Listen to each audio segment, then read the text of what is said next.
Sometimes the best days of travel aren't the ones you plan. They're the ones that begin with a simple conversation. A few days before this trip to Hue, I was walking back to my hotel in Da Nang when a driver named Quang stopped me and offered me a ride. I thanked him, but I told him I didn't need one. The hotel was only a few blocks away. Instead of driving off, we stood there talking. He asked what I hoped to see while I was in Vietnam. I mentioned Hue. Without hesitation, he began suggesting places along the way, places most visitors never stop. By the time we said goodbye, we had a plan. It's now 6 a.m. The gear is packed. Quang is waiting outside. And a conversation that almost never happened is about to become one of the most memorable days of my trip. The Hai Van Pass climbs through the mountains north of Da Nang. Sea on one side, jungle on the other. Sometimes clouds hanging low enough to touch. The road twists upwards, and for a while, it feels as though we're leaving modern Vietnam behind. Quang points towards old bunkers built on the hillside. French, American, different wars, different generations. The concrete remains. The people have moved on. Places remember things long after the people stop talking about them. I photograph one from a distance, not as a war photograph, but as a photograph of endurance. A reminder that some things survive simply because they refuse to disappear. The coastline stretches into the distance, and Da Nang fades into a haze behind us. Ahead lies another Vietnam, one I haven't seen yet. One thing I've learned over the years is that big landscapes don't always need wide lens. I always start wide because it's the obvious choice. Then I begin looking for smaller stories inside the scene. A line in the road, a bunker on the hillside. Sometimes the strongest photograph isn't the biggest view. It's the detail that explains the view. North of the pass, the landscape changes completely. The mountains fall away. The road enters a country built around water. Wide lagoons stretch towards the horizon. Wooden poles stand in endless rows across the shallows. At first, they look random. Oyster farms, prawn farms, thousands of poles, thousands of oysters. Thousands of people making a living from water most visitors never stop to notice. The boats scattered among them look abandoned. Then you notice movement. A fisherman tending the poles. A family sorting oysters. Someone beginning another ordinary day. The further north we travel, the more Vietnam reveals itself, not through mountains, but through work. This is a working landscape, not built for tourists, built for life. A few kilometers later, Quang slows the car again. Water buffalo. An entire herd wallowing in a pond near the road. Dark bodies sitting in the water, massive horns curving towards the sky. They seem completely indifferent to the traffic, the cameras, and the passing century. As photographers, we spend a lot of time chasing dramatic moments. The buffalo don't provide one. They provide something better, a sense of place. A reminder that this landscape still belongs to people who work it. Somewhere between the oyster farms and the buffalo, something changes. Quang stops feeling like a driver and starts feeling more like a friend. The best travel experiences rarely come from itineraries. They come from conversations, recommendations, and unexpected stops. A local deciding to share a piece of their world with you. Every stop on this road exists because Quang thought it was worth stopping for. And that changes the way I see it. A little further up the road, Quang makes another unexpected stop. From the distance, it doesn't look remarkable. Just a wooden bridge crossing a narrow channel. But as we walk closer, the pace changes again.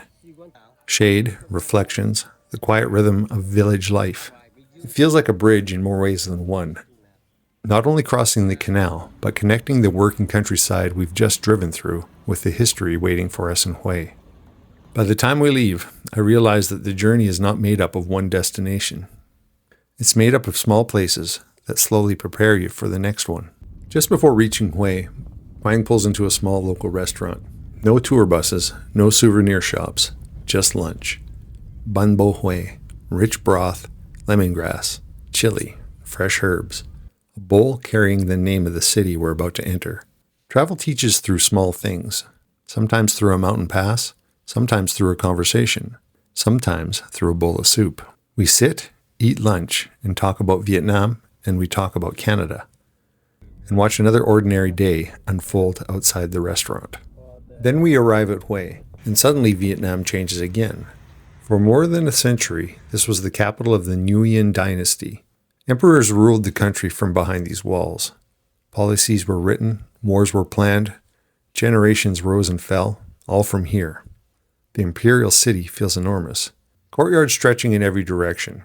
History on a scale difficult to comprehend. But something unexpected happens. The people become as interesting as the buildings. Young women dressed in traditional imperial clothing move through the courtyards. Bright silk against ancient buildings. The architecture tells the story of emperors. The people tell the story of modern Vietnam. And somehow, both belong in the same frame. At one point, I watch photographers lining up to create portraits beneath palace walls. The scene becomes a bridge between past and present. Ancient architecture, living culture. One frame holding both. The midday sun can be relentless. Hard shadows, bright highlights, the kind of light photographers usually hope to avoid. My first instinct was to keep searching for better conditions. A little more shade, a different angle, a softer direction. The bright colors against the ancient buildings. Centuries of history behind them. And once I photograph those moments, I begin noticing the details I've been walking past all along. Peeling paint, weathered stone, texture carved into the ancient walls. The light hadn't changed. My subject had. That's one of the most valuable lessons I've learned as a photographer over the years. When the light won't cooperate, stop trying to change the light. Find the subject that belongs in it. Leaving the Imperial City, Quang isn't finished yet.